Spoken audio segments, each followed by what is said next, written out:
Time again. Time to talk some Houston Rockets. Boy, what a tough loss for the Rockets today. This afternoon slash evening.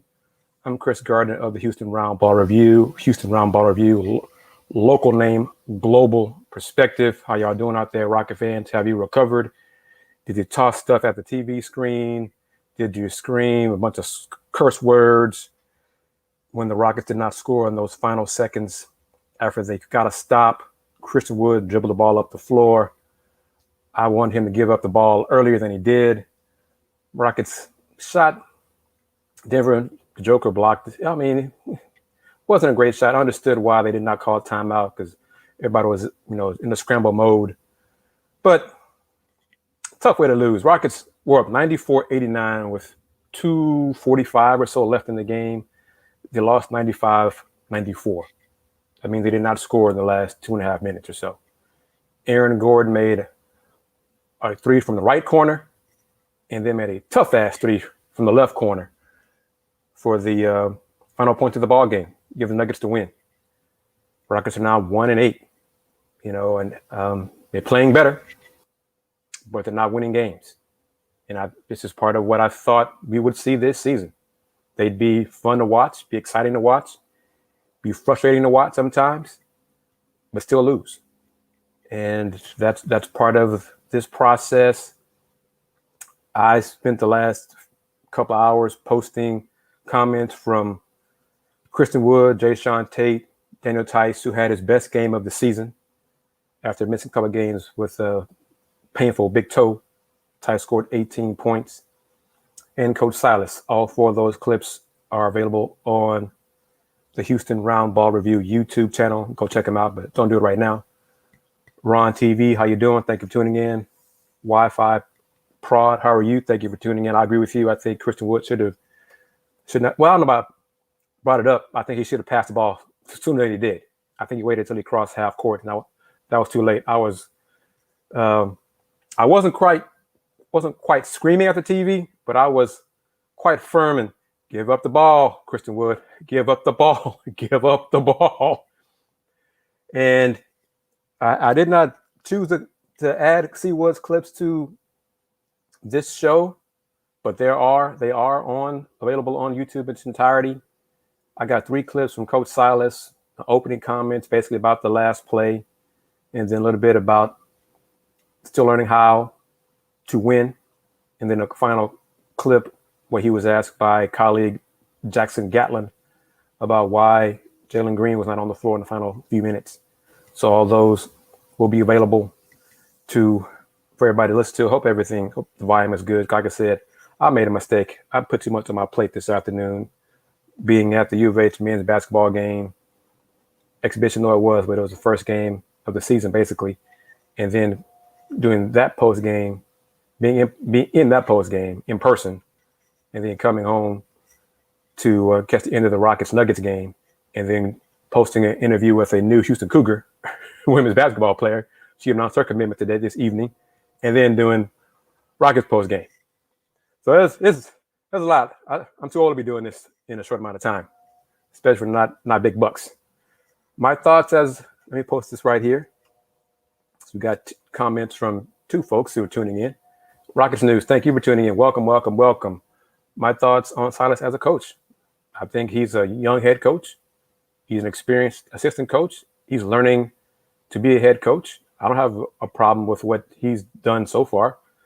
I'm glad he's finally playing KJ Martin more minutes. The bench production has been better. Eric Gordon played well. You can look at the box score and look at the numbers. The Rockets, neither team shot the ball well from 3-point range. Denver was 9 for 40, except those 2 clutch threes by Aaron Gordon in the closing moments. The Rockets were 8 for 28 from 3. So neither team did well from 3. Eric Gordon scored 12 points in 28 minutes. KJ scored 11 points in 18 minutes. Tyus got his 18 points in 31 minutes. Christian Wood, 12 points. Did not shoot the ball well, but he did have 17 rebounds. Jae'Sean Tate, 10 points. Jalen Green, 9 points. 0 for 5 from 3. KPJ, 6 points. 2 for 14 from the floor, including 2 for 7 from 3. It's a lot to put on the plate of the backcourt, but I've said it before in previous shows. The Rockets are going to win and lose based on their young backcourt and how well they produce, how well they score efficiently, score enough points, turnovers too many. That's where they're going to win. And when you got to combine numbers, 15 points, 5 for 23 from Jalen Green and Kevin Porter Jr., each of them with 3 turnovers, that's tough. That's tough. And of course, once again, the Rockets missed 8 free throws, going 16 for 24 from the line. These free throws, it's a 1-point game. 1-point game, 95-94. They missed 8 free throws. The Nuggets missed 3. That's the difference of 5. Y'all know the math. Rockets lost by 1. That's free throw is a problem. Free throw shooting is a problem, and it seems to be contagious. It's just going throughout the team. Eric Gordon, a usual reliable free throw shooter, was 1 for 4 from the line today. EG make his 4 free throws, go 4 for 4, Rockets win. That's just oversimplifying it. But free throw shooting is, it's simple to say this, and I'm not trying to be overly critical, but bad teams find ways to lose. And the Rockets at 1-8, the record indicates they're a bad team. They're not trying to lose. They're playing hard. They're competing. They're just making mistakes at the wrong times. And they're not good enough to overcome those mistakes at those wrong moments. Their margin of error is very slim. And let's look at it like this. The Lakers have lost twice to OKC. Lakers have beaten the Rockets twice earlier this week. Matchups is part of it as well. I'm sure it's frustrating to be 1-8. They don't want to be 1-8. But as Daniel Tice said in his post game, it's not time to hang your head low. Rockets got a game tomorrow against Golden State. Snap this losing streak. Try to beat a Warriors team that's playing very well. It's going to be tough, back-to-back. First back-to-back of the young season for this young squad. It's not a promising opponent. Go on, what's up? DB Sauce, thank you for tuning in. It's a tough hill to climb. And the Cavs, okay. But look at OKC's roster. Look at the Lakers roster. I mean, LeBron, yay or nay? I'll put it like this. LeBron sat out against OKC. Why? Because he thought his teammates could beat OKC without him. Let's look at it from that perspective. Still a loss. Two losses to a team, the OKC team, that at some points early in the season looked like a G League team with some of the lineups they were tossing out there. So, yes, go on. I agree with you. See what should have given him the ball. KPJ, somebody else. He dribbled up, took too long to pass the ball. But let me try to pull it up, and hopefully it works. Coach Silas on the last possession. How do you feel about the last shot that you got? I actually felt pretty good about it. Our half-court offense got a little stagnant towards the end. Our last few half-court possessions, they defended well. So I felt like we had an opportunity to get the ball to the floor quickly before their defense was set. And we had a drive and a dish off, and I haven't seen the play or not, but we're right at the rim. So I'm not mad at it. Well, there you go. And let me put this question up because it has been asked before on these shows, and I'm sure on other Rocket Talks, shows, theme shows. Do we think KPJ can play point? Yes. Can he play it well, consistently? That remains to be seen. That is a bigger question. Can he play it well consistently? He's not a natural point guard, which is that's an obsolete term. his decision making at times is not good enough to be someone who has the ball in his hands so much. I think he missed chances to pass to open teammates in the second half versus the Nuggets. He's done that through these 9 games in this young season. So that is an issue. So, but the Rockets, they made this choice. Scoot is going to be their point guard or their lead guard. Let's go with that. Their lead guard. I've had colleagues say and still say the Rockets should have drafted a point guard, and that point guard being Jalen Suggs, not Jalen Green at the 2. Not saying Jalen Green is not a point guard because he's not, but should have gone with and then have Suggs and Scoot in the backcourt and have Scoot be your off guard. But that's not what the Rockets did. The Rockets want the ball in KPJ's hands, and they're willing to live with the growing pains, live with the poor decision making, live with the turnovers, live with the tunnel vision sometimes, not passing when he should pass. So that is an issue. It's going to be an issue until one of 2 things happens. Scoot becomes better at it, or the Rockets at some point in the future realize it is not the answer. He's not the answer at the point, and move on. And we'll see which happens first. Do I think Jalen Green can play point? No. Especially right not now. No. It's not his makeup, not his game. And he had 9 points in 30 minutes today.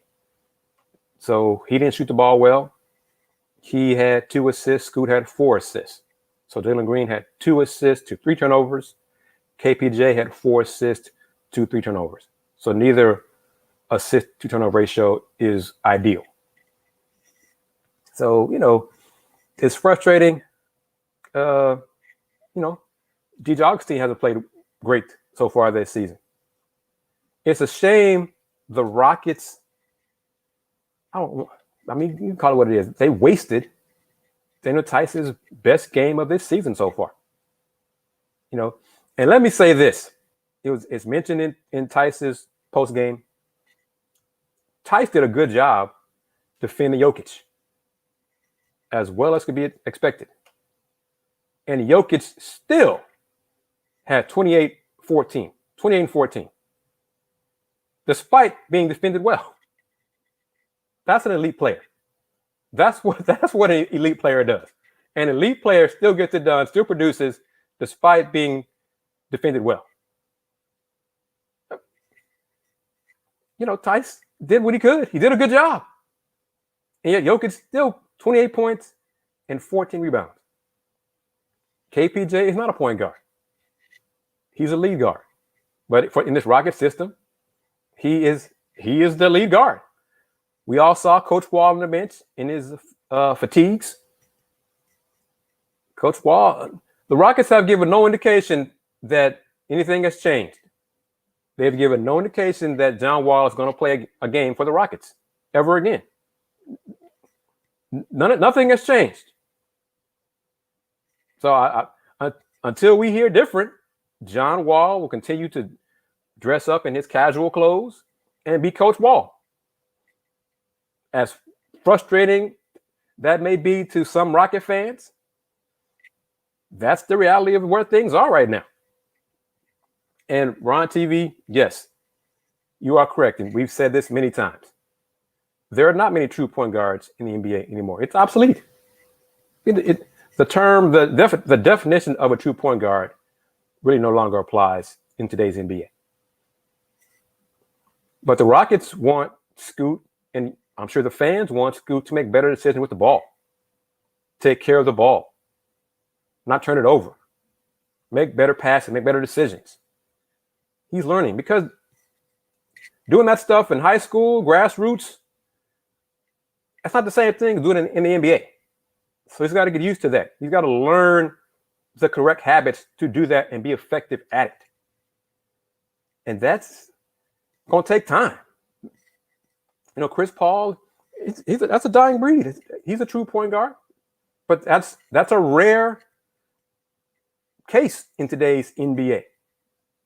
teams want to be positionless. We hear that term more and more all over the place, positionless. But to be positionless, you got to have players who don't turn the ball over at their position when they have the ball in their hands.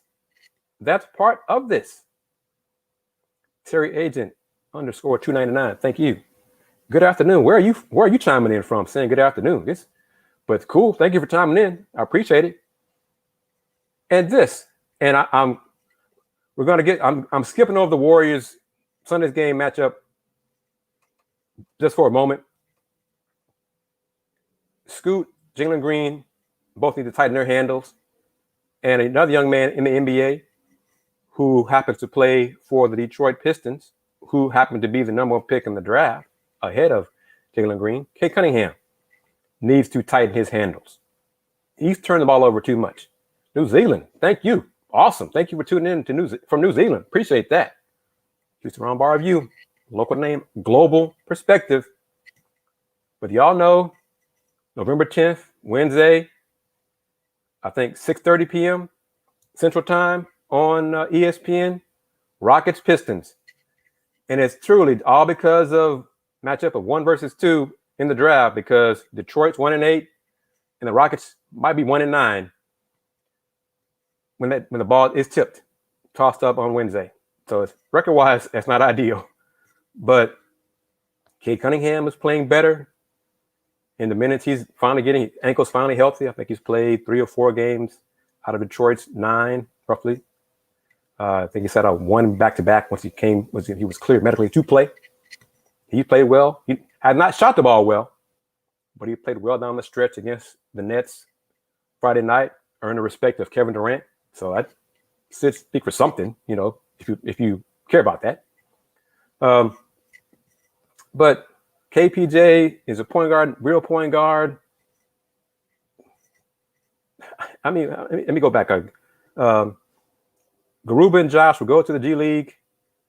It's the G League because Garrison Matthews posted numbers, I think today, in the G League, say 18 points or 24 points. So it's begun. So I think when the games get more compact on the schedule in the regular season and there's less practice time, Oos and Josh Christopher will be down in the G League to get minutes in production, because when less practice time with the Rockets, they'll get more action with the G League. So it's coming. I'll just put it like that. Alpi Sengun is getting more comfortable on offense, but for the perimeter. But noticing he was 3 for 4 from the floor, scored 9 points, 4 rebounds, 3 assists in almost 14 minutes a game, but he picked up 4 fouls. 4 fouls in those 14 minutes. He's got to stay on the floor. He's got to stop reaching in. Stop. He's getting rookie calls. Well, he's a rookie. He's not an elite. He's not a name. So he's getting some calls like that. So he's got to avoid foul trouble. When he's playing well, he cannot take himself out of the game with silly fouls, because that hurts the team. So once again, from that spot, Sengun and Tice combined for 27 points and 9 boards. And the Rockets still lost. So that's a frustrating thing about today. So Rockets 1-8, staring 1-9 in the face. They lose to the Warriors on Sunday. Could be an 0-5 road trip. Rockets will play some tough teams or tough opponents. And they're playing hard. They're competing. They're just not closing it out. And to touch on a comment from earlier in the chat, Seawood said it. He was asked by Jonathan Fagan. And basically, Seawood called out the play calling. He wasn't happy with the play calling. He felt Eric Gordon should have got more touches. It's kind of early in the year to be calling out publicly, not being happy with the play calling and the decision making. Fuse Velez, thank you very much. Kevin White, the Ben Simmons. Let's lean on Ben Simmons come December when more guys are available to be traded in the NBA, because I just don't see it happening. The Sixers are now again, finding Ben Simmons money. That's just getting worse and worse.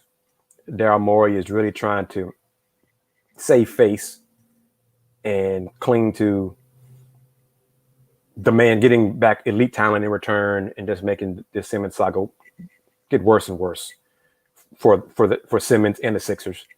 So it's going to probably get worse between now and December 15th. And then after that, we'll see if Daryl blinks and lessens his demands. But right now, he's giving no indication that he's going to do that. Silas, timeout, those last seconds, it was a scramble. He said earlier, play the clip, and I'll play it again in a few minutes, that he was happy with, pushing the ball to the floor in transition, not calling a timeout in those closing moments. Rockets, it wasn't a great look. Jae'Sean thought it was foul, said that post game. So, Ron, come on now. Cole, slow down, Ron, slow down. Christian Wood requesting a trade 9 games into the season. No. Why should he do that? No. If he does that, Christian Wood has a very, very, very, very, very high opinion of himself. So no, not happening right now. And Ron, I'll ask you, and we've brought it up here. Do you think Christian Wood is a max player, a max salary player? I don't.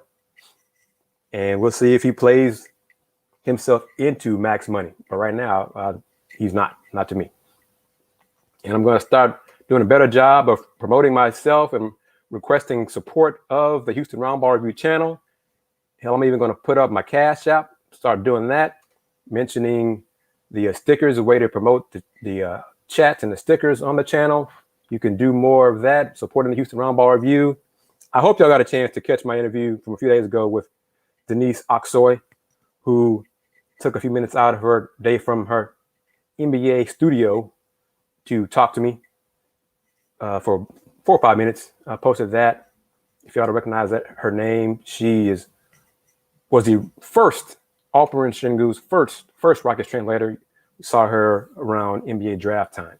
So check that out. I really appreciate her doing that for me, trying to get in touch with her for a while, and we finally made that happen.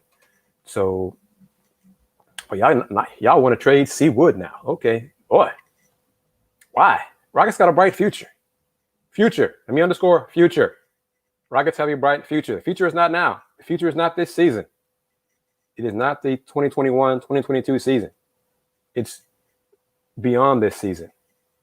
So why y'all want to trade a talented big man? Is he a max player? I don't think so. But is he talented? Can he get better? Yes. Is he missing too many free throws? Yes. Does he need to be consistent? Yes. He's working. It's part of growing into that role. So don't give up on him just yet. But let me just start doing the promotions. It'll be one. Here's the first one, the Cash App. I'm going to scroll that across. If you want to support me, Houston Roundball Review is me. Christopher Gardner is me. Been doing it for 30 years almost. So that's one way to support me. You can go to the website and buy Rocket gear via the links to fanatics.com or the NBA store. And if you do that, you're supporting Houston Roundball Review because I do earn a commission from purchases made via those links. So I'll be posting that link. In fact, right now, got a link on the homepage to Jalen Green's Rocket jersey. That's on there directly. You can go buy that. It is a nice hunk of change. But there's ways to support the Houston Roundball Review. Been around since 1994. Trying to jump up more support. The last few days have been very busy for me because it's college basketball season beginning. So this is my time of year, my time to shine. So, I hope not. Goodness gracious, I hope he has reached his peak. I hope he can get better. He still has room to grow. I think he'll get better. He's being more consistent. I think he wears his emotions on his sleeve. That's who he is. And I think that's part of who he is. I don't know if that's good or bad, but that's part of who he is. So his passing could be better. His consistency needs to be better. but he's only been a starter for last season before he got hurt, his ending time with the Pistons, and now this year. So it's not a lot. So he's got to grow into that role. So that's part of who Christian Wood is as well. So why are you giving up on C. Wood already, folks? Why? And let me play this real quick. And you can see the frustration in Coach Silas's face after today's tough loss. But here's a brief comment from him about the team needing to learn how to win. Needing to learn how to finish. Yeah, I mean, yeah, we got to learn how to finish games. We got to learn how to win. And, yeah, we have to learn. Short and simple, we have to learn. And that is where, exactly, his second year, Christian Wood's second year being the man. So calm down with that. Don't push, relax. Just don't take a step back from the expectations. Okay, now we got a new person chiming in. He has jokes. E.g. for Bol. Where would you want Bol to play? Serious question. You want him to be? He got handles like a wing, but I mean, really? Well, explain. Give me your reasons for that trade. Keep posting those, Emmanuel. Thank you for chiming in. Thank you very much. I have not looked at all of the new City Edition jerseys. I like the Pistons jersey. I saw that last night in the game against the Nets because it had very little to do with that just disgusting teal. They barely had teal in the uniform. Good looks of some of the old red and blue and as less teal as possible as far as I'm concerned. So, but yeah, I mean, I think Bol is a small forward, 7'1", 7'2" small forward. His skills are of a small forward, a perimeter player with handles. But tall ball like the Cavs, that's what I want. I like tall, skilled players. That's what I want. That's why, I mean, I knew it wasn't going to happen, but that's why I said back in June and July, that I thought the Rockets should draft Evan Mobley. But they didn't. I knew they weren't going to, but if I were GM, that's what I would have drafted Evan Mobley. But they drafted Jalen Green. And that's first thing, Jalen Green has to get stronger. I'm not sure he's going to get heavier, but he's got to get stronger. Seeing him up close, young fella he's light. He's just whatever his lifted weight is less. Because man, he needs to get stronger. That's two different things. He needs to get stronger. Good, excellent point. And thank you for tuning in. I appreciate it. This schedule has been brutal. And I'm going to do this probably a few more times throughout the season because I think they're on similar paths. But the Pistons had a brutal schedule. It's like the NBA forgot Detroit and the Rockets were very young teams, and they just gave them two of the most difficult schedules to start the season. And both teams 1-8 now because of it.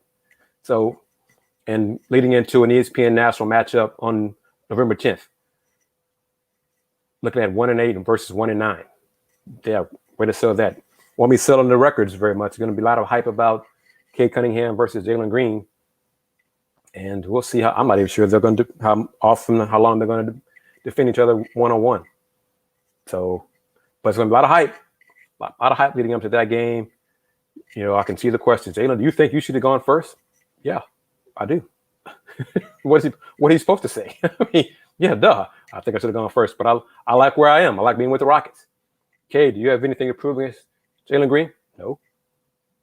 Really? No. I like where I am with the Pistons. So media's going to try to spin this and hype it up a whole lot leading up to Wednesday, wasting their time.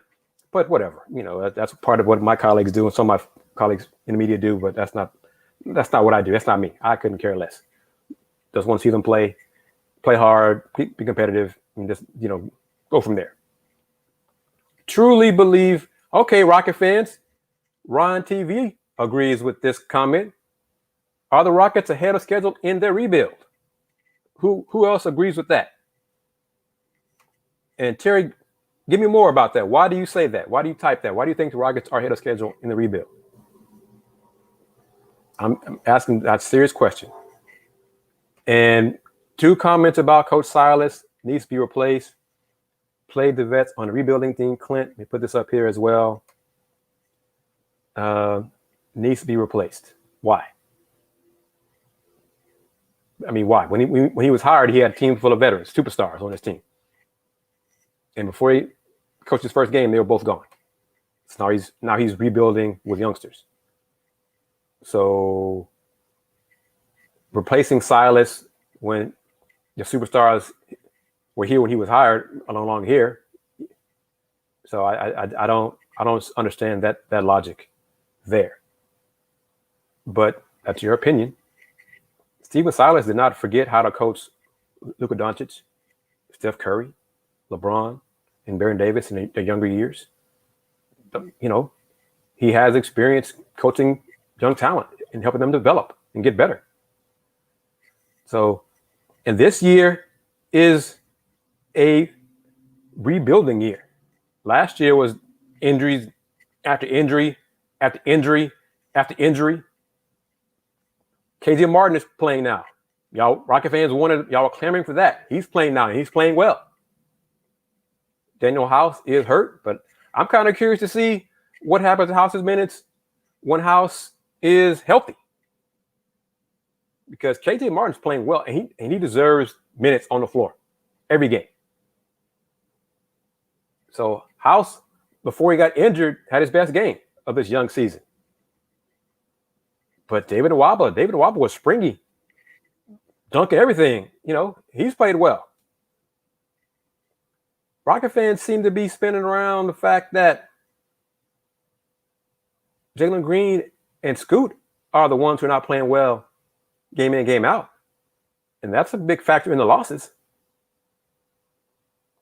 Some games, Alpe's playing well. Some games, C. Wood's playing well. He needs to be more consistent. Tice had his best game today. Aaron Gordon's played well. KJ's played well. But who didn't play well today? You look at that. And I'm not bashing them, but the Rockets are leaning on their young backcourt. The young backcourt needs to play well consistently. But the issue is they're so young and inexperienced. Playing well consistently probably may not happen a lot this year, especially a lot that, where fans want it to happen as often as we think it should. This, I think, is going to happen. House getting traded. House needs to stay healthy, which will help. But right now, he practiced a little bit yesterday, and I think he's getting closer. He may do a little shoot around tomorrow before the Warriors game. I doubt he'll play tomorrow versus the Warriors, but unless he has a setback, I think there's a chance he'll play Wednesday against the Pistons. And then we'll see, once again, if House plays, what happens to KJ Martin's minutes. Seawood is trying to be versatile. I think he has solid handles. His decision-making needs to be better with the ball. That's a big factor. He dribbled too much in those final seconds. He took too long before he passed the ball. And you're looking around for somebody to get the ball to, and it was just too jumbled. We got people saying the Warriors are going to blast the Rockets tomorrow. They might, and they probably will. But, minutes are going to be juggled. We'll see how many minutes go to veterans in a back-to-back situation. With this comment, And Carl, thank you for I'm seeing new names here. This is cool. I'm not sure if Jackson Gallen or some of my colleagues linked to Rocket Talk, but thank you, new faces, for tuning in and making comments. Carl, I think House is out of here. One of my colleagues thinks House is going to be here for a while, and I don't agree with that view. Why? I think House being here long term doesn't help anybody. It helps House, helps the bank account, but that doesn't help KJ Martin. I mean, other guys I think are better. So I won't say no way, Terry, but yeah, I think KJ Martin deserves consistent minutes. And if that means instead of House, so be it. Period. So be it. Christian Wood and pick and roll. Yeah, I can see that solo D'Lo. Yeah, I think it needs to be run more. He goes inconsistent with that, what he wants. Alex, there is no progress in the situation going. No progress. We can hold out hope, colleagues, see if anything changes in December when more guys are eligible to be traded. But I saw a colleague, I think Michael Lee, put it out there, I think yesterday or Thursday. John Wall, he needs to play, in my opinion, to show teams that he's still good enough to want to trade for. But the Rockets have taken the opposite approach, and they're sitting him. So all teams can do is see him in his casual clothes and just wonder how he'll do in the uniform. I don't think that. I don't agree with that approach. We'll see, Ron, if the Coach Wall talks will heat up close we get to the deadline. We shall see.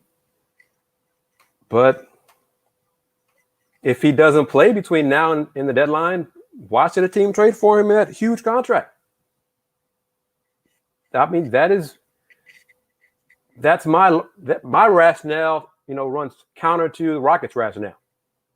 Rafael Stone says he said that they're not going to entertain a buyout.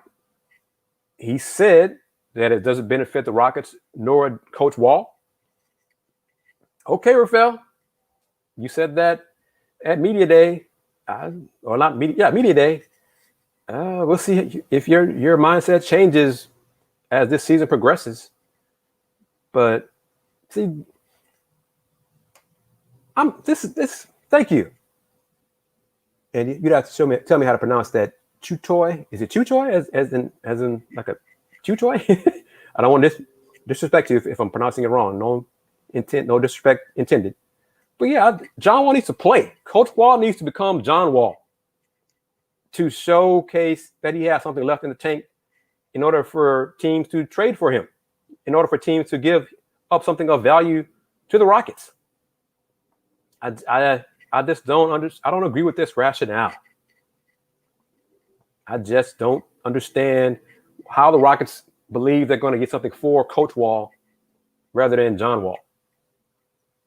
Coach Wall needs to play and become John Wall, because if he's Coach Wall this entire season, then the Rockets are going to just wait till the last year of his contract, and then they'll probably give something for him, because that huge contract will come off teams' books in the summer of 2023.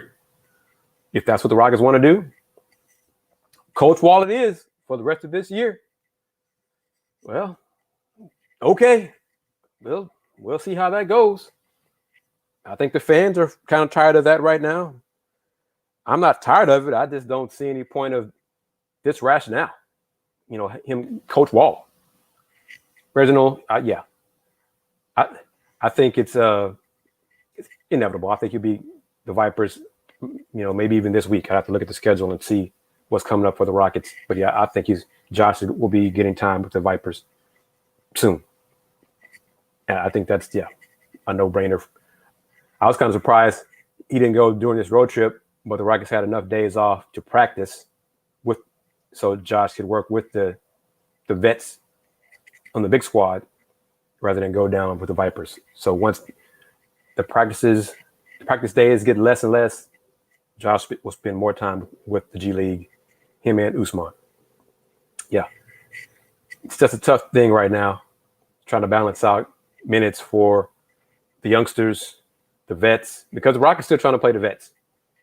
If you're new to my Rocket talks with my regulars, my regulars know that I'm all for the Rockets playing the youngsters. Just letting the youngsters play, learn through their mistakes. Yes, they have to earn the minutes, but I think many of them have. I think Alpe's earned his minutes. And youngsters, I'm not just talking about the rookies. KJ Martin has earned minutes. Alpe has earned minutes. Clearly, Jalen Green was going to start. Period. So, I'd like to see what Usman can do. I like to see what Josh Christopher can do. I mean, let's be real, fans. The Rockets are 1-8, and they play the vets. How much worse could the record be if they played the rookies and the youngsters more through these first 9 games? There's only one other option. 0-9. They're 1-8 playing the vets. Yes, it's been a tough schedule. Yes, they had a 5-game road trip, which ends Sunday against the Warriors. But, playing the vets, you're still losing.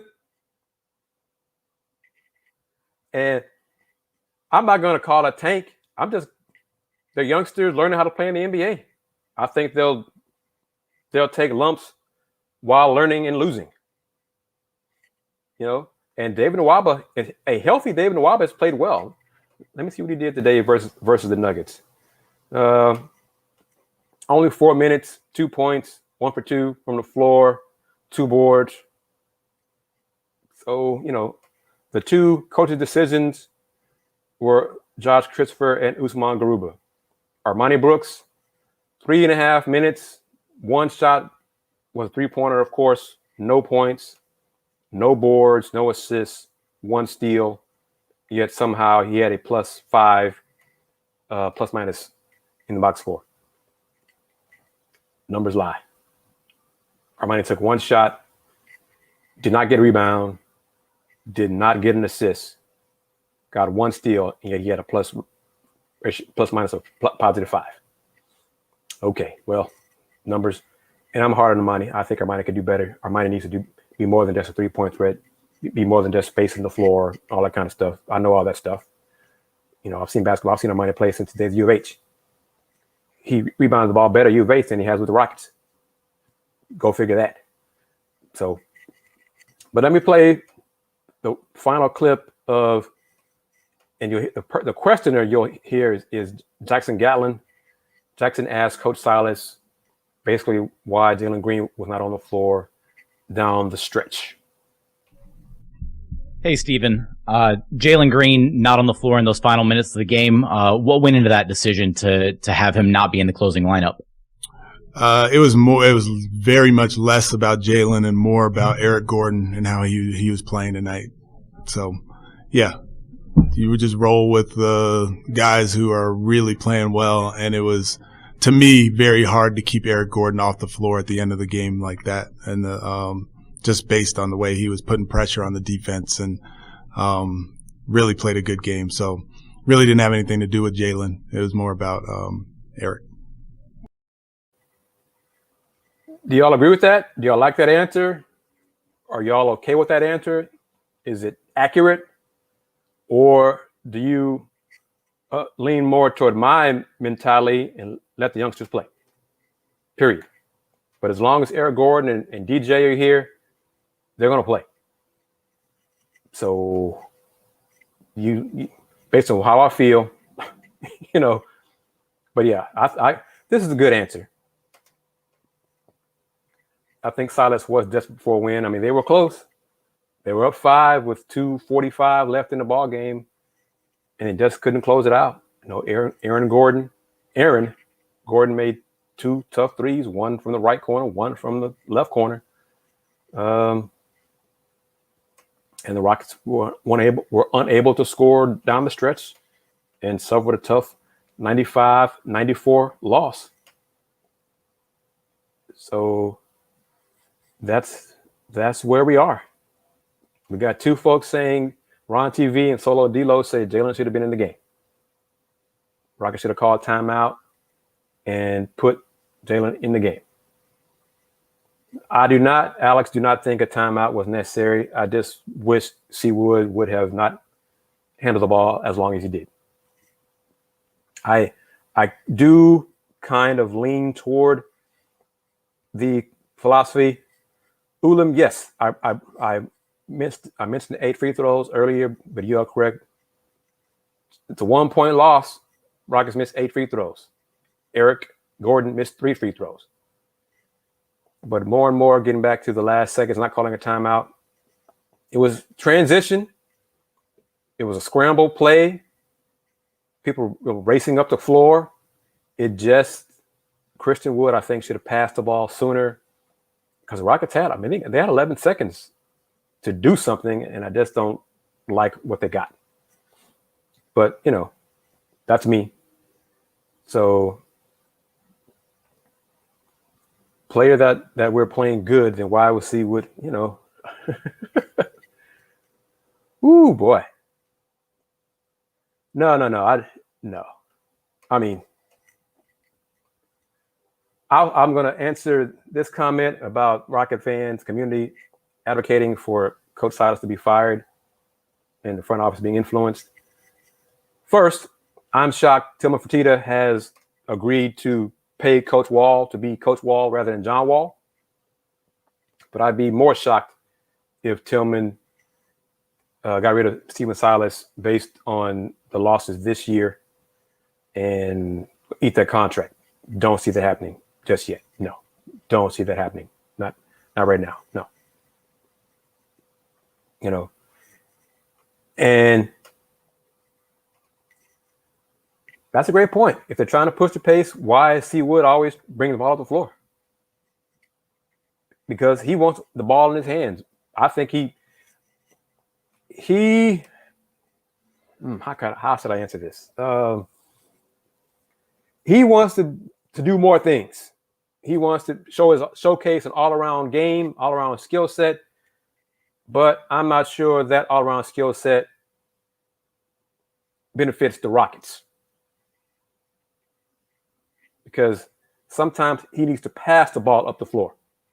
Pass the ball to a guard and let them get the ball to the floor faster. He can dribble.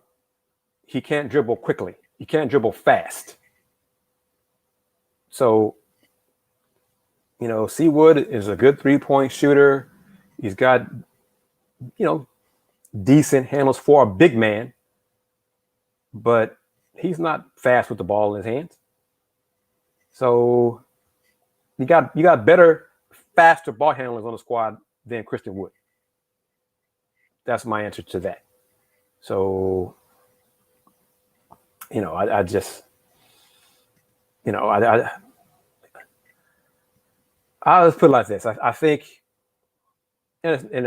for him, it suits him to have this mentality that he's better than I think he is.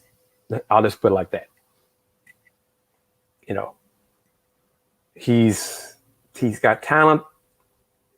I think, still has more room to get better. I just don't believe he is as good as he thinks he is. I think he has more room to grow, and he needs to pass the ball to quicker ball handlers. Stephen Silas is okay with Christian Wood bringing the ball to the floor sometimes. But I think he needs to pass the ball ahead in transition. Get it up the floor via pass rather than him dribbling it. Christian Wood. Oh, who was it down the stretch? I think it was down the stretch, closing moments.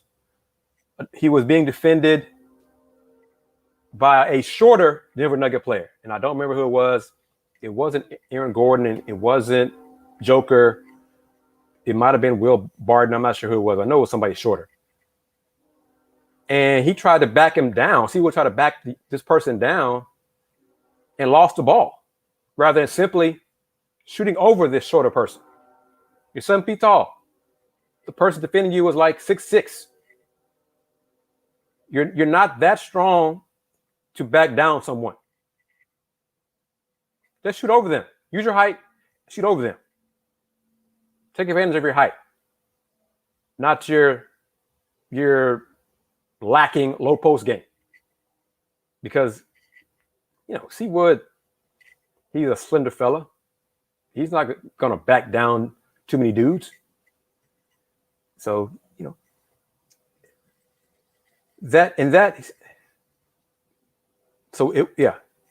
So that's what it was. That's what I thought. I thought it was Monte Morris. I knew it was somebody shorter than him. Yeah, Ron, I agree with you.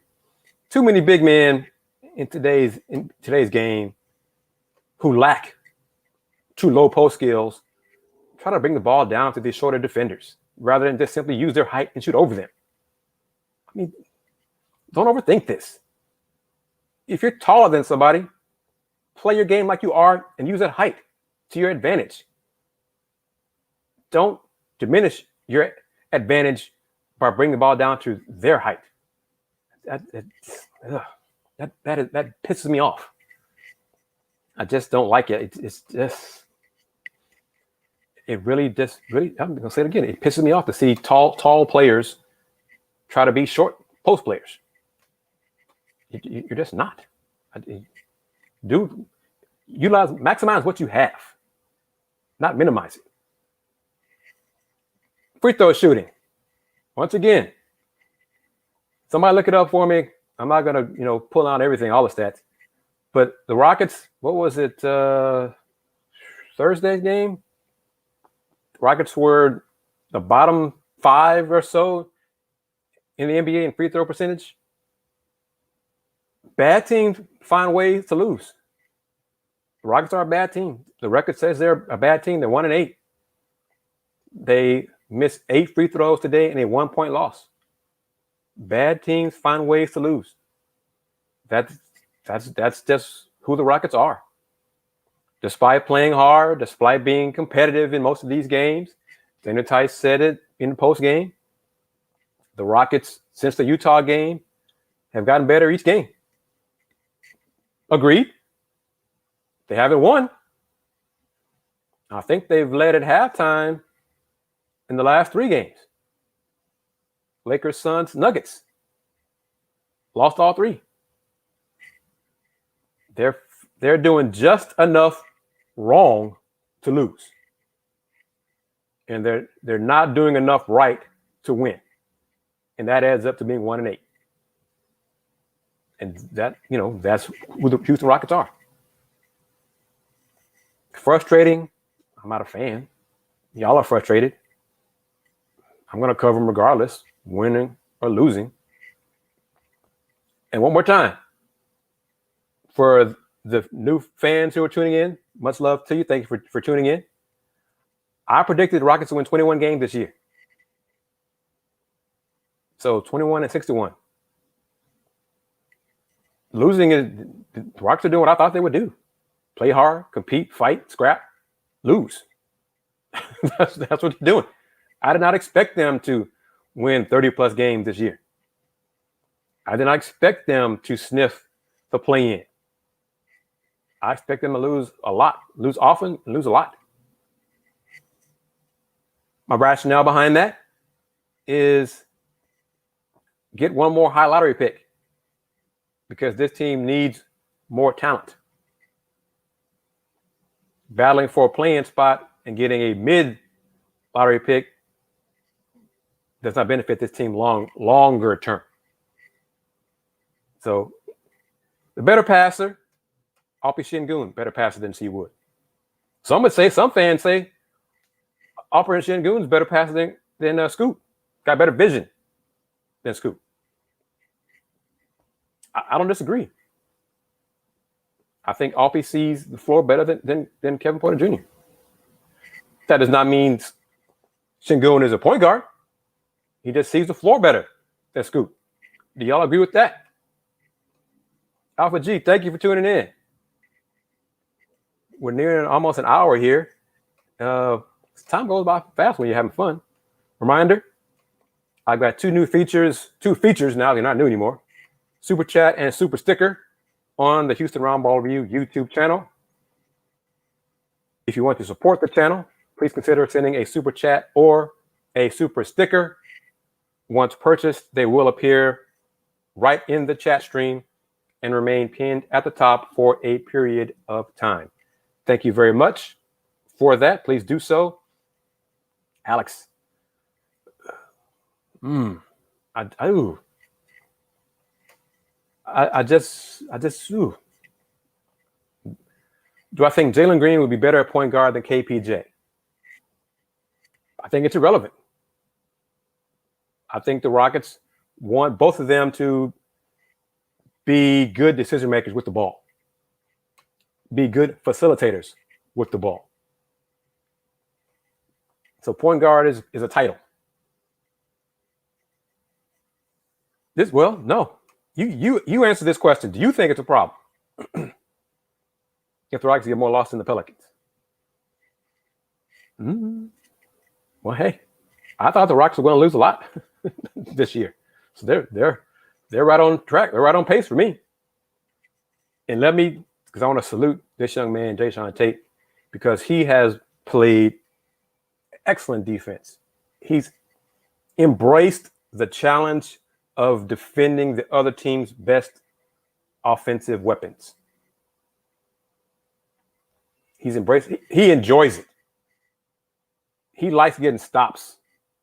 He likes frustrating people. He likes getting a block shot here and there. He likes getting a steal. So he is the Rockets' best on-ball defender at a young age. That's a good sign. But you listen to Jae'Sean post-game, post-practice.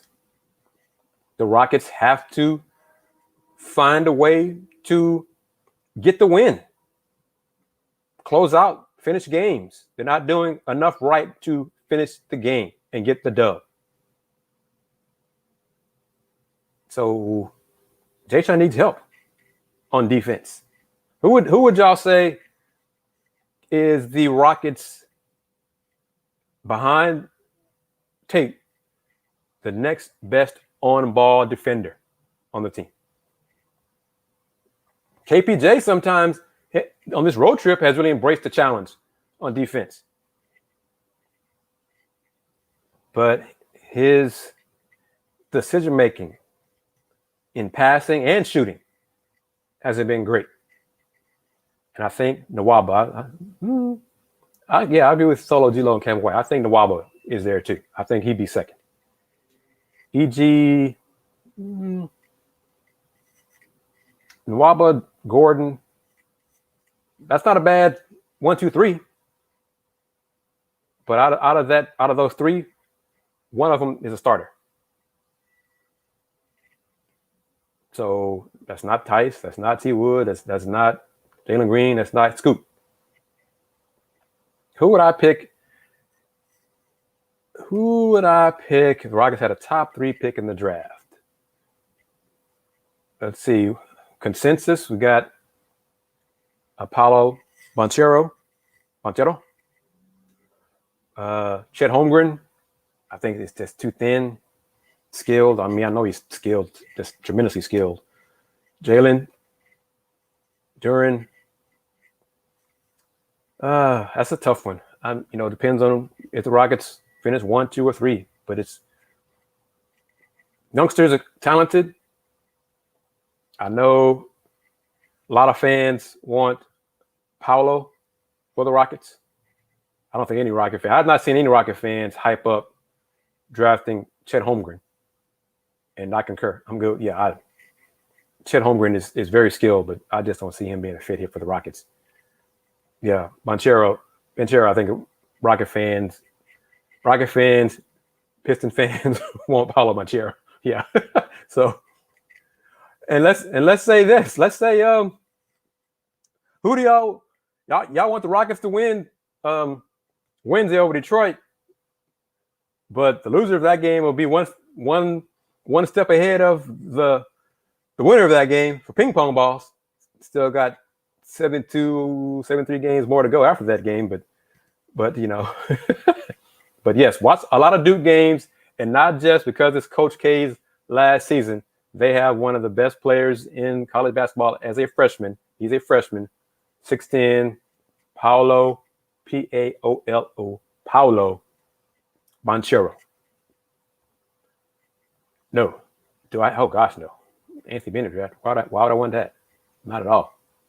Hell no. But are you equating that to Cade Cunningham after it's 18-10 on Thursday, or it's 10-7-4 from last night, whatever you're doing? Yeah, no, not at all. Ain't no way he's gonna be a bust. Not hardly, not at all. Well, see, Terry, I'm getting the sense from you that you don't want Chris Wood on this team. I'm getting that vibe. I think I'm getting that vibe from you, Terry. Is that a safe assumption that you don't want Chris Wood on this team past this season? So, but you know, nothing wrong with that. AJ Griffin, Patrick Baldwin. That's an interesting name there. Small. Where would you play him, Solo? Where would you play him? Thinking about that, because Patrick is what? How tall is he? I know he's a great shooter, coach's son, but where would you play him? AJ Griffin. I don't know if he's being thought of that high. No, William Terry. Stephen Silas does not have to go. I think he's a good coach. I think he's dealing with a young team, struggling with a young backcourt, trying to figure it all out. A young backcourt that neither one of them is a point guard. And that's the decision they agreed to themselves, staff and front office. They wanted to have Scoot and Jalen Green as a backcourt. So you live with the mistakes. And when the backcourt does not play well, turns it over, it's just going to make it harder for the Rockets to win. That's where we are. Sensei, boy, this must be a theme. Is this the theme that is on Rocket Twitter or on Jackson Gatlin's Locked on Rockets or any of my other mentees / colleagues talking tonight about KPJ? I think he's a point guard. He's a lead guard. He's not a true point guard. He's learning how to run an offense in the NBA. And he is struggling to be consistent, doing it well. He's struggling, yes. He's struggling to be a lead guard. He is struggling when to pass the ball. He's struggling when to score, when to shoot. He's trying to get that balance. So it has been a struggle these first 9 games, yes. To be expected. But the Rockets believe that he is a lead guard and will get better at the position. That's what they are waiting on, counting on. So once again, if you're going to stick with Coach Wall rather than John Wall, then you're going to play Jalen Green and KPJ in the backcourt. Who I missed the first part of this. Who you're referring to? Who do I think is playing worse than last season? Sorry about that. So give me that in the stream. Who do I think? Ask me again who is playing worse than last season. If you're talking about KPJ, he's struggling. He's not playing well. Yeah. He's not playing well. And I think he's letting his frustrations from not getting calls impact his game. It's being a detriment to his game, and it's hurting the Rockets. You know, you can't let no calls disrupt your game. You know, you just can't. Is he getting fouled on drives? Sometimes. So what? Next play, you can't dwell on it. You cannot let it hurt your game. You can't think about it on the next possession. You got to make the right pass. You got to take a better shot. You got to play better defense. You got to do all these things to forget about that non-call that you think you should have got. Jae'Sean Green has that problem as well too. Christian Wood has a problem sometimes too. Rockets have a lot of guys who look to the refs for calls. I'm gonna put this out there. Rockets ain't very good. So why are the refs gonna bail y'all out? Y'all not very good. Y'all haven't earned anything. Y'all don't have any superstars on this team. So why do you think you're gonna get superstar calls? Stop acting like that. Rockets need to be a grimy team, grit and grind. They need more players with the mindset of Jae'Sean Tate. Even Jae'Sean is buying into that, getting into that looking to the refs for calls. I saw Jae'Sean, he got his 4th foul in the game today. And reading his lips, he said to the ref, I have 4 fouls. Like the ref is going to say, oh, I'm sorry, you have 4 fouls. What should I do about that? Jae'Sean, you got 4 fouls. Yeah. Ref don't care. I mean, you got 4 fouls. The ref does not care. What's the point of telling the ref? Yeah, I got 4 fouls. Stop that. Yes. Too many Rockets have this mentality. Too many of them are crying and bitching to the refs. Too many of them. Too many of them. And that's not on Coach Silas. That's a player thing. Because I know Coach Silas has said to them in meetings daily, stop getting distracted. Stop letting distractions, off-court, on-court, calls, non-calls, impact your game. You're not going to get every call. Stop thinking that you're going to first, and stop thinking you deserve those calls. Bottom line, I'm not going to use true profanity, a lot of profanity, but the Rockets, in terms of the refs in the NBA, ain't jack. Rockets have not earned anything. Stop thinking that you are all that. You're trying to get to where these stars are. Y'all ain't squat. Y'all need to have the mentality of busting your behind and earning those calls, earning that respect from the refs, seeing that you're going to play hard all the time. Because once you get that respect and that mentality, teams and refs see that, boy, the Rockets bust their behinds. They scrap and claw all the time. Maybe I'm going to let them be more physical than other teams. Maybe I'll look away, let them get away with some calls. This whole road trip, Rockets have been pushed around this whole road trip. And what do? Many of them, ref. You in the NBA. You getting paid a whole lot of money. Stop crying for calls. And for the youngsters, y'all too young to have that habit. Too young to have that mentality. Y'all got to break that. Y'all got to end that stuff now, man. Squash that. Squash it now. Get rid of that mentality. Y'all need to have I don't give a damn whether you call a foul or not. I'm going to bust my behind. You're going to call them eventually. I'm going to keep attacking. I'm going to keep playing hard. And that's who I am, and that's who we are. And the Rockets just aren't that way. Eric Gordon been that way for a long time. Christian Wood is like that way now. Scoot is like that way. Jae'Sean Green's getting that way. Jae'Sean's getting that way. And that's a losing mentality. You keep doing that, you keep losing. And the true irony of all that crying, that bitching and moaning, they go to the line and miss free throws. So when you do get a call, you go to the line and miss a free throw. So why are you crying? Why are you going to the line? Why should I send you to the line if you're gonna miss a free throw, or 2 free throws, or 3 or 4 and 5? So you're not helping your cause there either. Ref could be like, yo, Eric Gordon, yo, Christian Wood, I gave you that call, and what'd you do?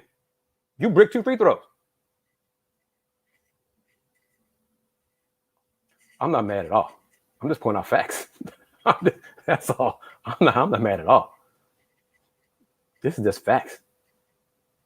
I'm not as old as I am. I'm too old. I'm tired of. I don't like seeing stars cry for calls. I don't care who it is. I don't like seeing stars cry for calls, but I really hate it when just regular players cry for calls. Please. I mean, come on. You're not a star. You're just a regular player. I don't even know who you are. Why should I give you a call? Stop crying to me. Stop complaining. No. So, yeah, that's where we are. Rockets 1-8. Tough one today. 95-94 loss to the Nuggets. They were up 94-89 with about 2 minutes, 45 seconds left. Did not score again. Aaron Gordon hit a 3 from the right side, then a 3 from the left side. It was good defense, too. That corner 3 he hit from the left side. That was great defense. And I think you would take the defense played on that shot. I think you would take Aaron Gordon shooting a contested 3 in that situation. But he made it. And he made 2 threes. Let me see. Aaron Gordon, he was 3 for 6 from 3. So before that, he was 1 for 4. He was the only Denver Nugget looking at the box score to shoot 50% or better from 3. And that's kind of the last 2 threes. Damn, Aaron Gordon made 3 field goals in the game. All 3 of them were 3s. Wow. He made 3 of the Nuggets' 9 3-pointers. Man. Golly. Wow. Christian Wood. Oh, let me see. Wood today from the foul line. He did not shoot well from the floor, but he was 3 for 4 from the free throw line today, which is good for him. It's great for him because, he did have a 1 for 7 stinker earlier. He's got to be more consistently good from the line. So it's mental with him at the line. He's going through different forms, trying to find the right form. It's getting in his head. He's trying to squat down enough on his foul shots. It's a different form. He's changing his shot, all these things. Yeah, I don't know. If I had to choose to be a Boston fan or a Rocket fan, neither. No. I'm only a fan of one NBA team, and that's not going to change. Been that way for, going on 36 years. Not going to change. And that team has sucked a lot more than they've been good in 36 years. So, no. But free throw shooting. Eric Gordon was 1 for 4 today from the line. A normally very good free throw shooter. Rockets lost by 1. Second team, no. No second team. I enjoy good basketball. I cover basketball. Alex, you're new to the stream. I will tell you, I am a fan of the Detroit Pistons. Way back to Bad Boys, way back when. Some of y'all probably aren't even old enough to know that, to see those teams. But yes, I am that old. I am that old to be a teenager back when the Bad Boys were ruling the NBA. Yes, that's how old I am. Yes. Oh, correct. Welcome, newcomer. Hyperanalyzing each loss. Yes. But that's part of being a fan. The Rockets players can't do that. They just have to, this game is over, move on to the next one. They can't dwell on it. They can't let this, fester. They just got to keep on going. So, that's where the Rocket players cannot have the mentality of fans and overanalyze every loss. You can't do it. They drive themselves nuts doing that. I think some of the fans are freaking out over this 1-8 start. Change the expectations. Enjoy this season. That's what I really want Rocket fans to do. Enjoy the talent that you're seeing here. Yes, it is frustrating sometimes to see them turn it over too much, to see them take just awful shots, to see them lose a ball off, dribble the ball off their leg seemingly every game. But also enjoy the Jalen Green dunks. Enjoy the great passes from Alperen Şengün. Enjoy Christian Wood making threes. Enjoy Kevin Porter Jr. playing solid defense on other teams' best players. Enjoy those moments. But Coach Silas said, let me see something. Rockets turnover numbers today, they had 17 turnovers in the game. Denver scored 19 points off of them. 17 for the Rockets is pretty low. Think about that. 17 turnovers for the Rockets, that's pretty low. We'll see what they do against the Warriors Sunday. We'll see if Draymond Green gets under somebody's skin and pisses somebody off. I'm kind of curious. I'm kind of looking forward to it now. Think about it. Draymond Green and Jae'Sean Tate talking junk, defending each other. Why isn't Josh Christopher getting minutes, Sensei, in place of who? Eric Gordon? DJ?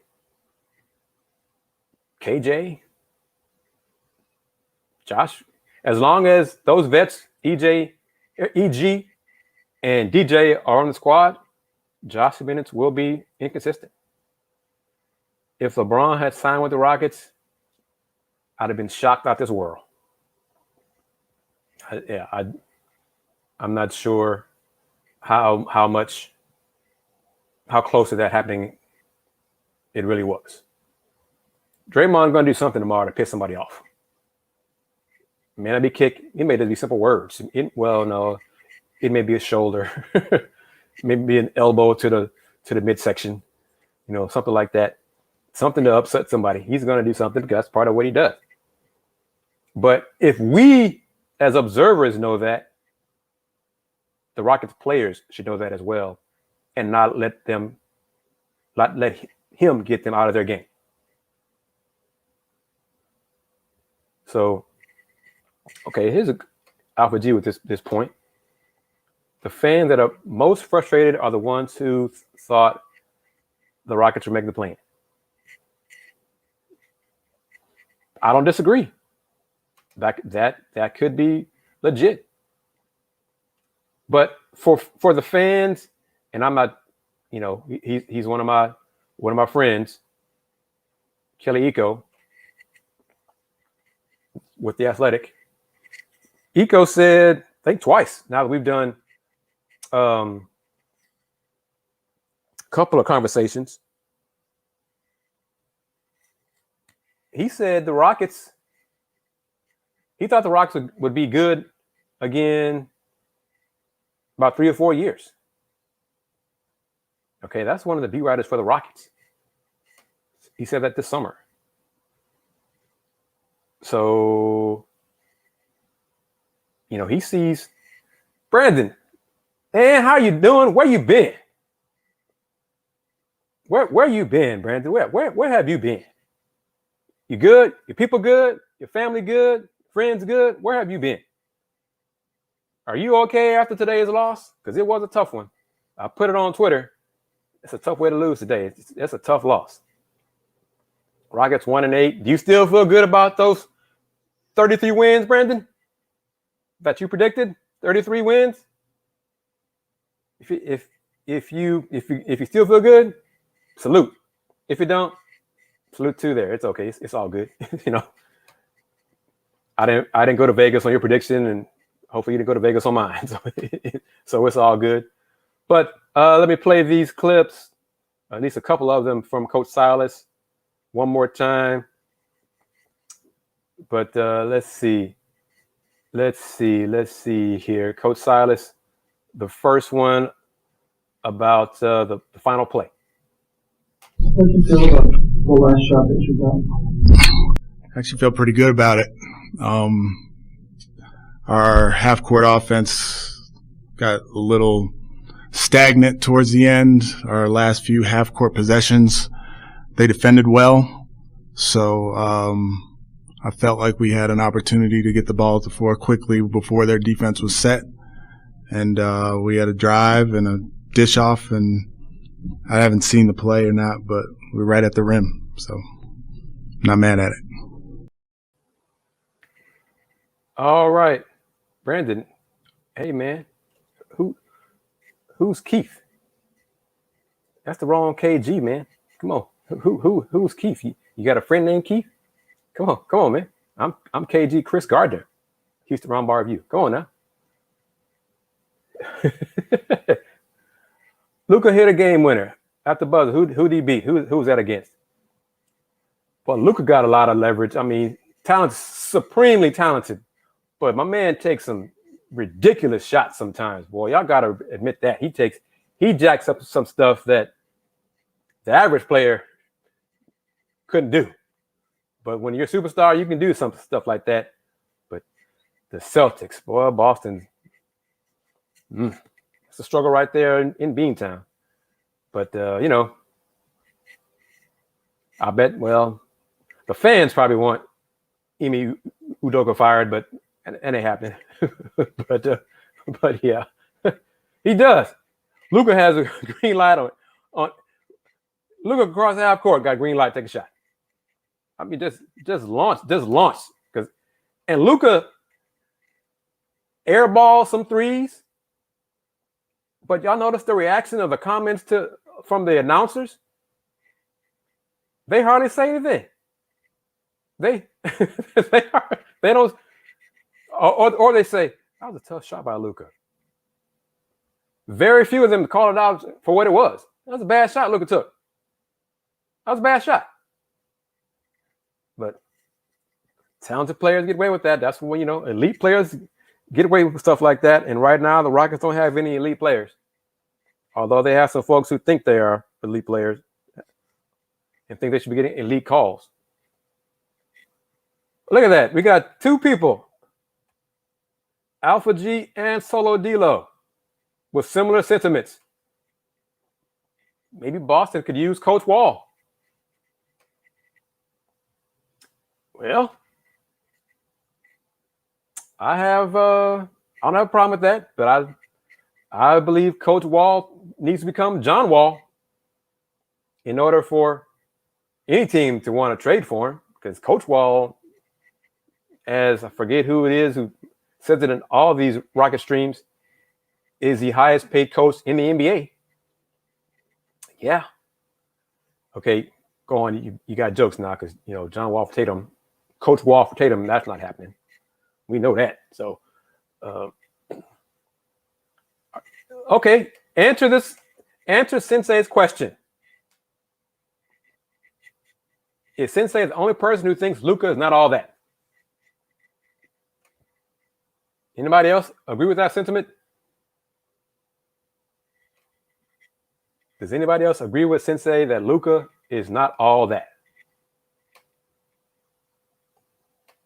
Yeah, I think you are. Luka's a bad man. Luka is a bad man. Yeah. I'll put this up there.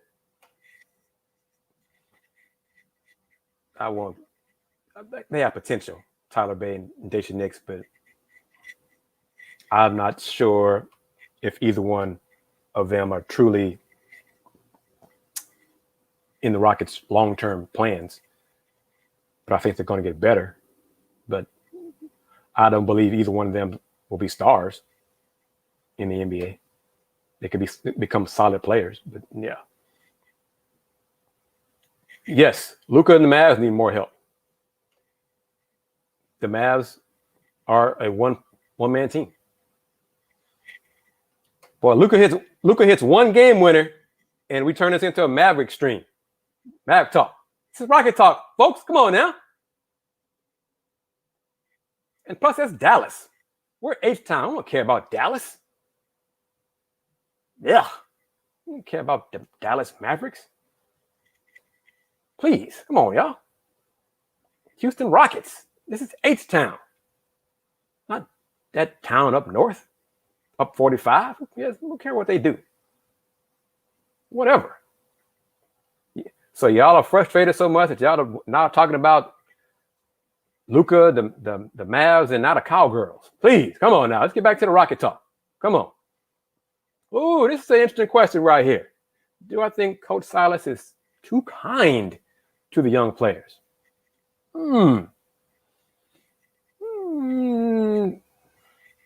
Only in a sense, possibly, because John Lucas is not too kind to the young players. Because Luke is, man, oh man, I've known John Lucas. Oh my gosh, I'm almost 50. I've known Lucas almost half my life. Yeah, that's about right. Almost half my life. And Luke is a straight shooter. He will chop you down. If you get an ego around Luke, Luke will make you feel small. He will talk about you to your face. He will. Oh my goodness gracious. Luke is just honest, brutally honest. John Lucas. Straight shooter. But an awesome man. Awesome man. But so only in the sense like that. You know, Stephen Silas, John Lucas, good cop, bad cop kind of thing. But no, I don't. But yeah. Where'd it go? Santiago, come on, man. It's 9 games in. Jalen Green got hopefully 70 plus more games to go. Rookie of the Year award. You know, he did want to win it. I mean, that was one of his goals. Remember what Jalen Green said on draft day? He also wanted to make the all defense team. And hell, Jalen even said I think he wanted to be defensive player of the year. Slow down now, youngster. Luke was hard on James Harden. Luke don't care who you are. Luke treats everybody the same. Like you don't know enough basketball. Luke is going to teach and tell it to you straight. I'm not going to talk about Jalen's draft day suit. I'm just going to say Jalen's fashion sense is not my fashion sense. I'll just say it like that. Yeah. And Jalen has said it a few times. Jalen does not care what people think about him, what people say about him, as long as they're talking about him, good or bad. Jalen's fine with it either way. So thank you. I was just about to say this, Terry. I don't care if Jalen Green wins Rookie of the Year. I want Jalen Green to be better this next game, the game after, and the next season. Rookie of the Year, it's a goal. But if he's Rookie of the Year and the Rockets only win 15 games, what good is that? You know, I mean, that's what some folks want. No. And the Rockets defense, I mean, they held the Nuggets to 95 points today. It just wasn't enough. And they still lost. But Jalen Green has played 9 games in his NBA career. Jalen Green needs to get stronger. He will. It's going to take time. So it's going to take time. Jalen will be fine. He works hard. He's willing to learn. And that's what you want in young players. What he listens. Oh no, Brandon, I'm not saying the Rockets will only win 15 games. I'm just saying if he wins, I don't want him winning Rookie of the Year if the Rockets only win 15 games. I don't think Jalen would want that. Hey, I won Rookie of the Year, but my team only won 15 times. Who cares about that? So what? Individual awards, whatever. It's all about team for me. Team mentality, team awards. That's one of the things that I disagreed with when James Harden was with the Rockets. James was so set on winning MVP. The only MVP award that I want a player to win is Finals MVP. Because 99 out of 100, you win Finals MVP, that means you won an NBA championship. Regular season MVP, so what? Whatever. Don't care. James, Ralph won. That was a long time ago when Ralph Sampson won MVP. Rookie of the Year, and the Rockets were 14-68. And again, don't care about that. But the Rockets tanked. Rockets. That Rocket team tanked to get Akeem. Yes. But I digress. We're going on 90 minutes here, folks. This is awesome. Always love Rocket fans chiming in to talk Rockets, even at that little brief 5 minutes of that discussion about that other team up 45. Kind of took a detour there, but we're back on track now. So, I don't disagree with this, and I think it's a problem. I think Jalen wants to be Rookie of the Year with that chip on his shoulder that a lot of players have, pro athletes have. Jalen wants to, that's part of being competitive. And he's going to try to take Cade Cunningham's soul this Wednesday against Detroit. Cade couldn't care less. It's just not Cade's way. Cade couldn't care less. He's going to answer all the questions about it. Cade, what do you think about Jalen wanting to be Rookie of the Year, wanting to beat you so bad, thinking he should have been the number one pick, Cade Cunningham? He can think that. He's happy where he is. I'm happy in Detroit. Cade gonna give some boring answers this week, leading up to the hype for Wednesday's matchup. Matchup between a 1-8 team versus a potentially 1-9 team. Yeah. Looking forward to that. Looking forward to it. Brandon, I don't care if Rockets beat the Pistons. Make no difference to me. Won't change me one way or the other. I'll be a Piston fan tomorrow, be one Thursday. Win or lose. Couldn't care less, one way or the other. But Detroit's getting better. But Detroit has holes they need to fill too. Just like the Rockets. And Rockets win Wednesday, be 2-9. Because we do think they're going to lose to the Warriors on Sunday, correct? So, but yeah. Yes, Gohan. It's it's there. The clip is there. Folks put it on Twitter and see what's complaining about the offense. He complained about it last year.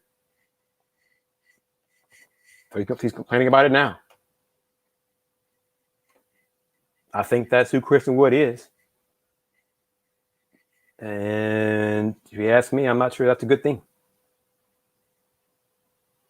Not sure if it's a good thing for the team long term. It's good to be confident. I think it's also important to be realistic. Okay. Who agrees with Sensei? Where is it? Here we go. Who agrees with Sensei? Will the Rockets beat the Warriors? How many folks? Will the Rockets beat the Warriors? OKC's beating the Lakers. Yes. Done it twice. Brandon thinks, okay, Brandon agrees with you, Sensei, that the Rockets will beat the Warriors. Anybody else?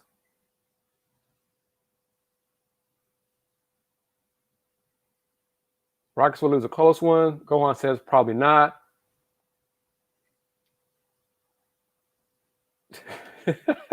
Oh, James. Let me put it up. KPJ needs to cut those locks in front of his face. Maybe he can see better. Well, I do wonder about the hairstyles of young folks today. Of course, I can't talk. I lost that battle a long time ago. So, but it's all good. Kevin, is Clay back? I mean, I'm not even sure if it matters if Clay's back or not. But I think the Rockets are going to lose tomorrow. They're going to play well, compete. Kevon Looney was center when I saw last night. But, almost beat Denver. Yes, the Rockets almost beat the Lakers. Almost beat Denver. Suns game. Yep. Still losses. So I'll go on. No, I'm not going to. No, fight's over. I'd rather have it all gone. I don't want to shave. I want it all gone. So yeah. No. Yeah, Clay's not back yet. And the Warriors are still winning. So, and playing well. So that's the Warriors. Rockets, compete. This is what I'm not going to think for the fans. But this James Freeman's comment right here, I think this is what fans should want this year. Let the Rockets compete. Play hard, compete, make free throws, and they'll win. They'll win some games this year. I think with Sensei and Brandon, they're going to win 32 more times, but they're going to win some games this year. And a few times they might win some game this year that teams that folks didn't think they should win. So let me see, what is this? H-Town, let's go. Question. What do I think will happen if any young players try to argue with the ref because not getting the foul call in front of Coach Popovich? Pop probably sit him down. But Coach Silas ain't Pop. Soul Glow. I almost hit the high notes trying to sing the song again, but I'm too over that now. Random nothingness. Thank you for that. And because of that, I'm going to play the clip one more time. And just in case folks don't know, I posted it once in a video, in a comment. I've noticed it throughout the league. Media has access to a portal for all the Zoom calls. There is no set way to handle Zoom calls. Each team handles their Zoom calls differently. The audio is not the same. The cameras, the video is not the same. So when you see the Rockets on the road and wonder why the audio is what it is, I'm not sure how the Rockets post clips on their website, because there's some teams and some setups you can't even hear the questions. I do what I can to boost audio on those questions, but there's sometimes you can't hear squat except the answer. And sometimes, hell, the last game, the camera didn't even work for Coach Silas. I was the first, didn't even work. So I think they had to restart the system to get the camera for the players to work. So y'all think the Rockets stuff is difficult?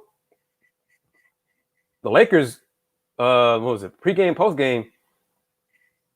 Man, I couldn't hear Jack. And they had mics. And I couldn't hear anything.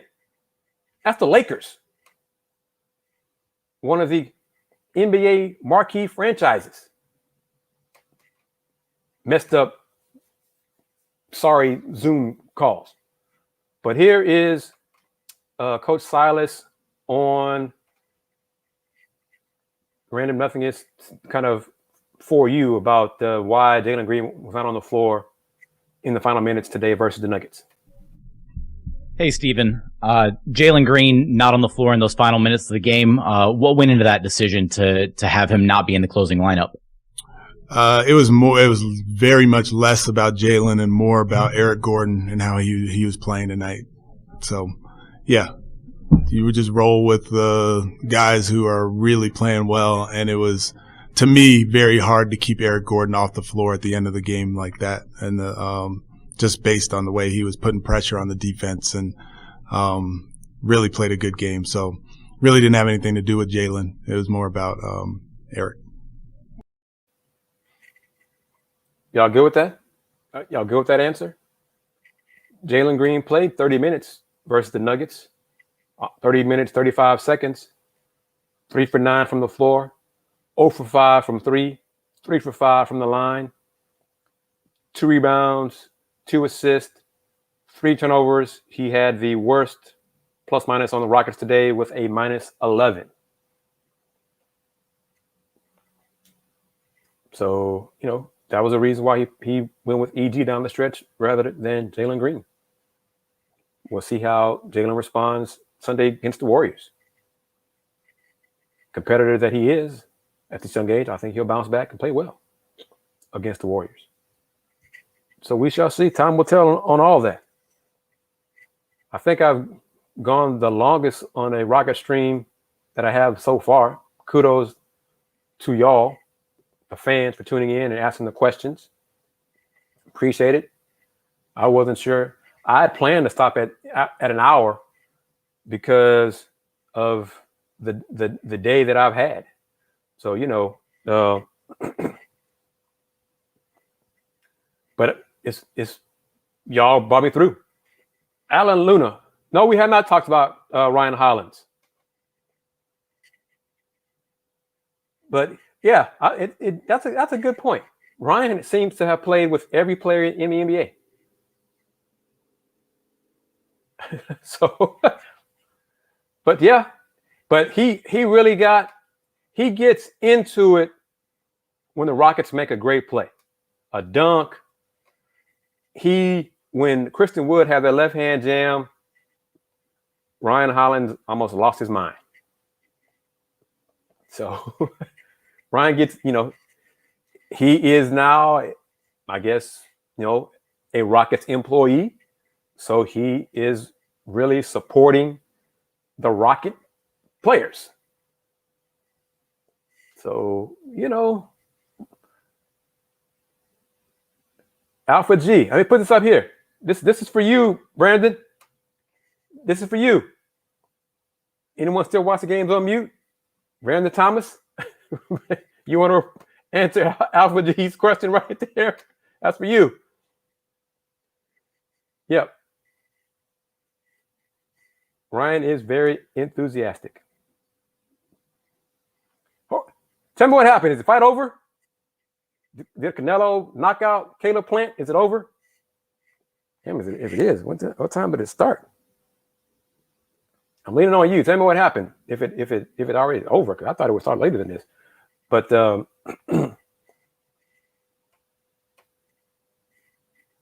yeah. Brandon, so you're consistent. You're still muting it. So does that mean you're listening to your last namesake, Matt Thomas, on the air? Oh, Sandoval, you telling me Caleb is not backing up his talk? He's all talk, no action. Shocker. That's no surprise there. But anyway, I digress. I need to talk to some of my boxing friends. See if we can put together a boxing show. Because I love the fights. But yeah. Man, oh man. Matt Thomas. So what is it? What round is it? Don't worry about it. We'll stick with the Rockets. We're gonna wrap it up here. Roll the Thomas train. Matt Thomas is a U of H alum, just like me. So break Floyd's record of what? What record is that? Because it's not money. So, but yeah, boxing, and I digress to comment on this, boxing and UFC. I know, because I'm not a fan of UFC. I'm a boxing fan. But I think I hate when they have big cards on the same night, because I think there are fans of both and they're splitting that money. So I don't know why you do that. But I'm not in charge of either one of those, but that's just my thought on that. So, yeah. Oh, 50-0. Oh, okay. We might have to talk about that. Sandoval. Yeah, we might have to talk about that one. Have a conversation about that on different stream. Okay, Brandon Thomas says Rockets will win against the Warriors 107-101. Brandon, you and Sensei seem to be the only people picking that way. But whatever. We'll see. Let's see. It's a Sunday game, and it's a 7:30 tip. Unlike the Lakers-Rockets game that started at 9:30 last Sunday. Boy, that was brutal. But will Carlos take the offer? Doesn't seem like it. He wants more years. The average per year, 32 mil a year. That's good. That's great to all of us. He wants more years. He does not want 5 years. And one of my buddies, Adam Spillane, some folks say Spolin, said the reason Carlos wants more years is because he does not want to be a free agent in his mid-30s. Okay, I mean, that logic makes sense, but if I'm the Astros, 10-year contract in baseball, I just think that's just fool's gold, man. That's just too much money. That's too many years. How many baseball players, I don't follow baseball at all. Well, not say at all, but deep into it. But how many players live up to all 10 years of that contract and are still serviceable in year 8, 9, and 10? I don't know about that. There was a report that the Sixers would want Wood in any deal for Ben Simmons. Okay. If I could add any Rockets players that didn't make the 75 list, who would I pick? Huh. Ooh. Huh.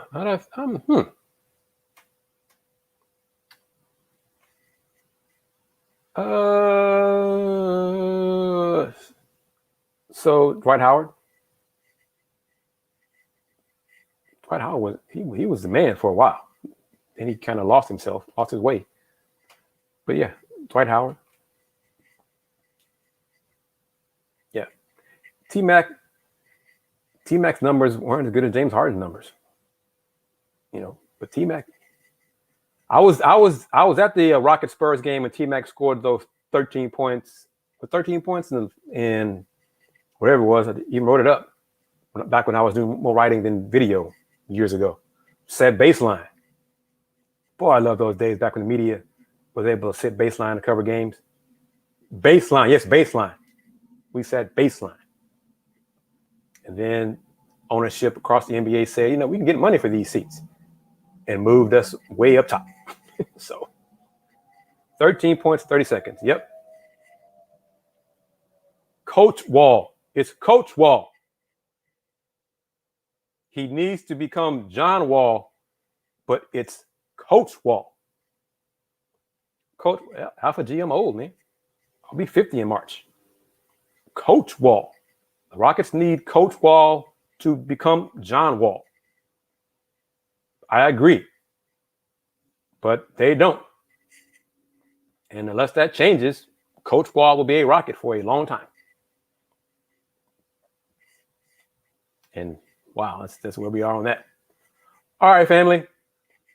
Going to shut it down. Kind of enjoy my extra hour of sleep with those clocks and all that good stuff. But yeah, I don't know if I'm middle aged, because if I am, I'll live to be 100.